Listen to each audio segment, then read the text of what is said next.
عشرت قطرہ ہے دریا میں فنا ہو جانا، عشرت قطرہ ہے دریا میں فنا ہو جانا، درد کا حد سے گزرنا ہے دوا ہو جانا۔ السلام علیکم ناظرین، تو آج ایک نئی غزل لے کر آپ کی خدمت میں حاضر، اور اس کا مسئلہ بھی میں نے آپ کے سامنے پیش کیا ہے، اور بلا تاخیر آئیں اس کی تشریح و توضیح کی طرف بڑھتے ہیں۔ تو پہلا مصرع ہے مسئلے کا، عشرت قطرہ ہے دریا میں فنا ہو جانا۔ پہلے اس میں مشکل الفاظ کے معنی کا ایک جائزہ۔ تو بس اس میں ایک ہی لفظ ہے شروع والا، عشرت۔ یہ تھوڑا سا یوں سمجھے کہ ایسا لفظ ہے کہ جو عام طور پر اس کے معنی معلوم نہیں ہوتے، تو اگر اس کو عیش کے ساتھ ملا کر دیکھ لیا جائے تو خود بخود معنی واضح ہو جائیں گے۔ جیسے ہم کہتے ہیں کہ عیش و عشرت، تو عشرت کا مطلب ہے آرام، سکون، راحت۔ تو دوسرا مصرع، درد کا حد سے گزرنا ہے دوا ہو جانا۔ تو دونوں مصرعوں میں کوئی ایسا خاص مشکل لفظ گویا کہ نہیں ہے۔ تو آئیں اب اس کی توضیح کریے لیتے ہیں۔ اس شعر میں مرزا غالب نے دو باتیں کہی ہیں۔ دوسرے مصرعے میں ایک دعویٰ ہے، ایک بات ہے، ایک یوں سمجھیں کہ ایک حقیقت ہے، اور پہلے مصرعے میں غالب نے اس حقیقت کو ایک مثال کے ذریعے جو ہے وہ ثابت کیا ہے۔ اور یہ شعر جو ہے اہل تصوف کے ہاں یوں سمجھیں کہ ایک بڑا اہم شعر ہے۔ اس میں وہ جو اہل تصوف ہیں ان کا ایک مشہور فلسفہ جو ہمہ اوست ہے، آپ کہہ سکتے ہیں کہ اس میں وہ پیش کیا گیا ہے۔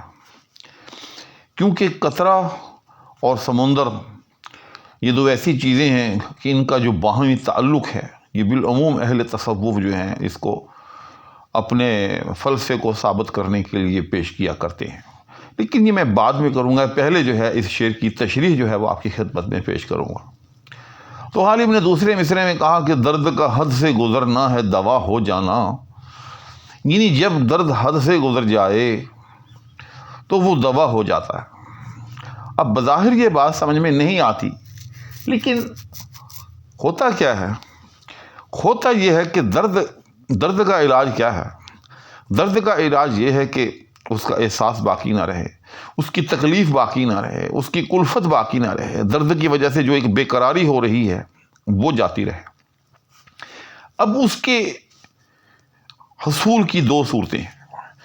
ایک یہ کہ وہ درد جو ہے وہ ختم ہو جائے، علاج ہو جائے، وہ تکلیف جاتی رہے۔ دوسری صورت یہ ہے کہ بھلے وہ زخم جس کی وجہ سے درد ہو رہا ہے وہ موجود رہے، لیکن اس کا احساس جاتا رہے۔ یہ میں بڑی ایک لطیف بات عرض کر رہا ہوں آپ کی خدمت میں، توجہ کیجیے گا کہ ایک یہ ہے کہ وہ مرض جس کی وجہ سے درد ہو رہا ہے وہ مرض دور ہو جائے، جس کو ہم علاج کہتے ہیں۔ دوسری صورت یہ ہے کہ مرض بھلے رہے، بھلے وہ زخم جس کی وجہ سے وہ درد ہو رہا ہے وہ زخم اسی طرح رشتہ بہتا موجود رہے، لیکن اس کی تکلیف کا احساس جاتا رہے۔ تو جب احساس چلا جائے تو وہ بھی ایک طرح سے علاج ہی ہے۔ یعنی رفع تکلیف کی دو صورتیں ہیں۔ پہلی صورت کیا ہے کہ زخم یا مرض جس کی وجہ سے وہ درد ہو رہا ہے وہ رفع ہو جائے۔ دوسری صورت یہ ہے کہ وہ زخم یا وہ مرض بھلے رہے لیکن اس کا احساس جاتا رہے۔ تو دونوں صورتوں میں کیا ہوگا؟ دونوں صورتوں میں گویا کہ وہ مرض جو ہے وہ اپنے علاج کی منزل تک پہنچ جائے گا۔ تو دوسری صورت کو غالب نے یہاں بیان کیا کہ درد کا حد سے گزرنا ہے دوا ہو جانا، کہ جب انسان کا درد یا کسی بھی صاحب درد کا درد حد سے گزرتا ہے تو اس کے نتیجے میں کیا ہوتا ہے؟ اس کے نتیجے میں یہ ہوتا ہے کہ انسان کی یا اس صاحب روح کی یا اس ذی روح کی موت واقع ہو جاتی ہے۔ اور جب موت واقع ہوتی ہے تو ظاہر ہے وہ دوسری صورت حاصل ہو جاتی ہے کہ اس کا احساس ختم ہو جاتا ہے۔ پھر بے شک اگر خون بہہ رہا ہے بہتا رہے، زخم رس رہا ہے رستا رہے، لیکن ظاہر ہے جو میت ہے جو مردہ ہے اس کو اس درد کا احساس نہیں ہوتا، گویا کہ اب وہ درد جاتا رہا۔ تو غالب نے اس لیے کہا کہ درد کا حد سے گزرنا ہے دوا ہو جانا، کہ جب درد حد سے گزر جائے اور وہ صاحب درد کا کام ہی تمام کر دے تو گویا کہ وہ بھی ایک گناہ علاج ہے، ایک طرح سے علاج ہے کہ صاحب درد کو درد کا احساس جو ہے وہ نہیں رہتا۔ اب اس کو مثال سے ثابت کیا، وہ کیسے کہ عشرت قطرہ ہے دریا میں فنا ہو جانا۔ یہاں یاد رکھیے گا کہ جو سٹریس ہے وہ عشرت پر ہے، عشرت قطرہ ہے کہ قطرے کی جو عیش ہے، قطرے کی جو راحت ہے وہ کس میں ہے؟ وہ دریا میں فنا ہونے میں ہے۔ عشرت قطرہ ہے، قطرے کی عشرت، قطرے کی راحت اس میں ہے کہ وہ دریا میں فنا ہو جائے۔ وہ کیسے؟ اس لیے کہ پہلے اس کو ایک قطرہ کہا جاتا تھا، ٹھیک۔ دوسرا یہ کہ اس کا وجود جو ہے وہ فنا پذیر اس لحاظ سے تھا کہ قطرہ جو ہے ظاہر ہے وہ تھوڑی دیر کے بعد ہوا میں تحلیل ہو جاتا ہے، جیسے ہی اس پر دھوپ پڑتی ہے تھوڑی دیر کے بعد وہ خشک ہو کر وہ فنا ہو جاتا ہے۔ یعنی ہر وقت جو ہے وہ خطرہ موت سے جو ہے وہ دو چار ہے اور مر بھی جاتا ہے۔ لیکن اگر وہی قطرہ جو ہے سمندر میں یا دریا میں جو ہے، یہ شرط قطرہ ہے دریا میں فنا ہو جانا، اگر وہی قطرہ دریا میں جو ہے وہ بہہ کر داخل ہو جائے تو پھر کیا ہوگا؟ پھر وہ لافانی ہو جائے۔ کیوں کہ دریا کا پانی تو موجود رہتا ہے، لہذا جب دریا کا پانی جو ہے مسلسل بہہ رہا ہے تو اس میں قطرہ جو ہے وہ بھی اسی طرح سے موجود رہے گا، اگرچہ بظاہر وہ قطرہ جو ہے وہ فنا پذیر ہو گیا، وہ فنا ہو گیا، ختم ہو گیا۔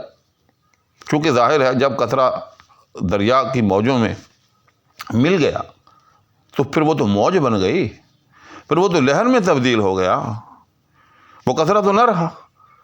تو اس لیے آج کہا کہ عشرت قطرہ ہے، قطرے کی عشرت، قطرے کی بقا، قطرے کی عیش اس میں ہے کہ وہ دریا میں فنا ہو جائے۔ اسی طرح غالب کہتا ہے کہ درد کا حد سے گزرنا ہے دوا ہو جانا، کہ صاحب درد کا درد بھی جو ہے اگر حد سے گزر جائے اور اس کو وہ فنا کر دے تو گویا کہ وہ بھی اس کی جو ہے وہ دوا ہو جاتی ہے۔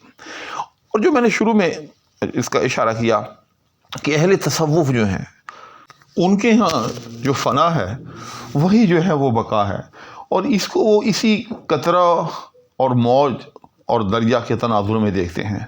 چنانچہ مرزا غالب کی وہ ایک معروف غزل کہ کل کے لیے کراجنا خست شراب میں، یہ سوء ظن ہے ساقی کوثر کے بام میں، اس میں آگے چل کر غالب کہتے ہیں کہ اصل شہود و شاہد و مشہود ایک ہے، حیران ہوں پھر مشاہدہ ہے کس حساب میں۔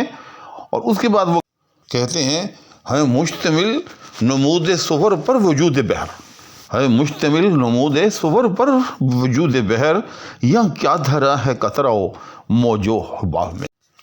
اور اسی طرح ان کا وہ ایک معروف شعر کہ قطرہ اپنا بھی حقیقت میں ہے دریا لیکن، قطرہ اپنا بھی حقیقت میں ہے دریا لیکن، ہم کو منظور تو نک ظرفی منصور نہیں۔ الغرض اپنے اپنے مقام پر انشاءاللہ میں ان تمام اشعار کی جو ہے وہ تشریح پیش کروں گا، کیونکہ اگر میں نے جہاں ان اشعار کی تشریح شروع کر لی تو پھر یوں سمجھیں کہ آپ کے ایک ویڈیو کے اندر ایک الگ ویڈیو ہو جائے گی۔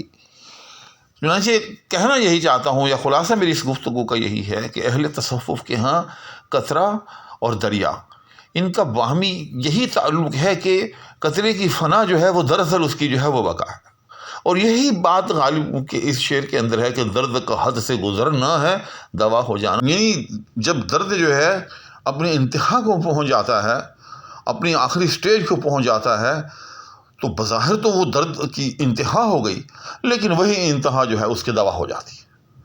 اور اس کو غالب نے جو ہے وہ عشرت قطرہ اور دریا کا جو باہم تعلق ہے کہ قطرے کی جو بقا ہے وہ دراصل کیا ہے؟ وہ فنا ہے۔ قطرہ جب فانی ہو کر یعنی فنا ہو کر دریا کا حصہ بنتا ہے تب اس کو دوام حاصل ہوتا ہے، اور اگر قطرہ اپنی جگہ قطرہ رہے گا تو تھوڑی دیر میں وہ کیا ہوگا؟